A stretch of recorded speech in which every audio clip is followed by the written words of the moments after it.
بعد 30 سنة يكتشف أبوه وأمه مو هم الحقيقيين، أما أبوه وأمه الحقيقيين مجهولين الهوية. اسمعوا للأخير وركزوا.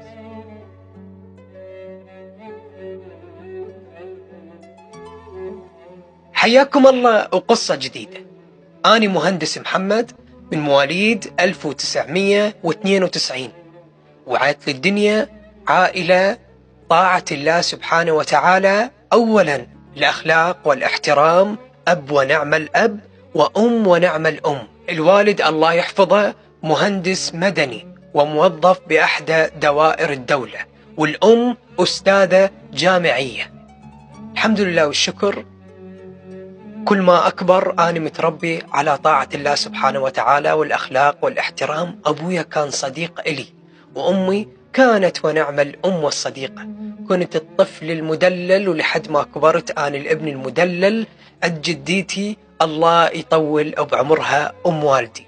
وأم والدتي تحبني حب أيضا لا يعقل أبدا. بفضل الله سبحانه وتعالى بقيت على أخلاق واحترام لحد هذا عمري. ولكن بيوم من الأيام والدي مر بحالة صحية جدا صعبة، وكنا أنا وياه ووالدتي بأحدى مستشفيات كردستان أربيل. يقول أبويا وصل لحالة صعبة جدا، فطلب من عندي أنا وأمي نقعد يمه. فالأب بدأ يحكي: أنت ونعم الأب ونعم الابن ونعم الصديق ونعم الحبيب. فضل الله سبحانه وتعالى كنت رافع راسي وما جايب لي السمعة إلا الزينة، وأنت ابن حنون طيب. والأم كذلك بدأت تحكي: أنت ابني وحبيبي وما عندي غيرك بالدنيا كلها. الابن يسمع هذا الكلام دائما، ولكن الأب قال له: لازم تعرف الحقيقة. يمكن هذا الكلام شايفينه بالمسلسلات، ولكن موجود بالواقع.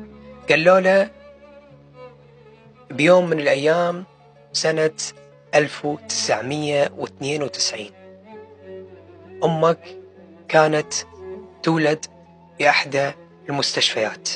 كنا حاضرين أني وأمك وجديتك الله يحفظها ويطول بعمرها أم الأب. فأمك مرت بحالة صحية أثناء حملها. الأب قال، الابن عفوا، قال بي أني. هو الأب استرسل بالكلام، قال له: فأثناء الولادة كانت الولادة متعسرة جدا، فصارت مشاكل نسائية عند أمك بالرحم وكذلك، والطفل مات ببطنها. وأمك للأسف أخبرونا أنه الدكتورة بعد نهائيا مستحيل تولد. قدرة الله أكبر، ولكن بطبية مهما كان مستحيل تقدر تنجب أطفال. الابن هنا انصدم، ابن هنا بدأ يدخل بعالم ثاني. فالأب يقول: أثناء ما أني أركض بالمستشفى وأراجع، فكانت أمي موجودة يمي، الباصات وجيب الطبلة ودي الطبلة. يقول كان أكو هوسة بالمستشفى وطفل دابته أمه. هنا الابن إيش قد ما هو انصدم من الخبر انصدم أكثر. فكانت هوسة بالمستشفى، فرحنا أنا ووالدتي فنريد نعرف شنو الخبر. فطلع أنه أم ذابة ابنها والدكاترة يركضون.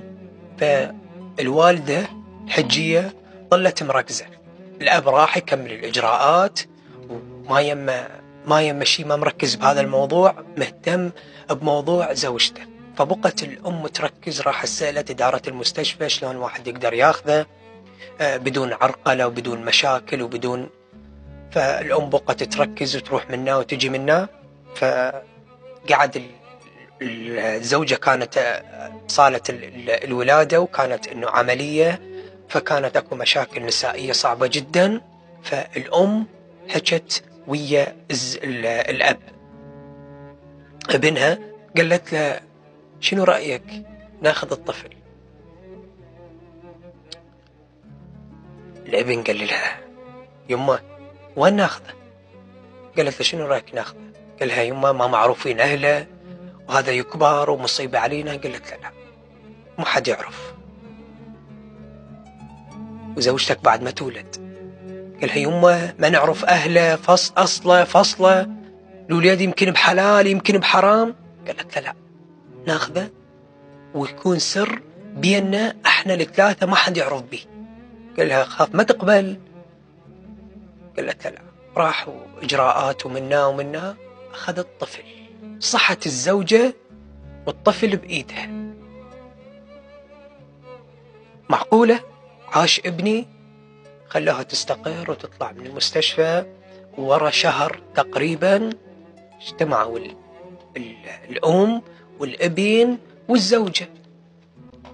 هذا الطفل لقيناه بالمستشفى وانت بعدها هي مستحيل تنجبين، وصارت المشاكل والله سبحانه وتعالى قدر، ولكن هذه الحقيقة ولازم انه انت تعرفيها وتقنعين بها، وهالخيار إلك.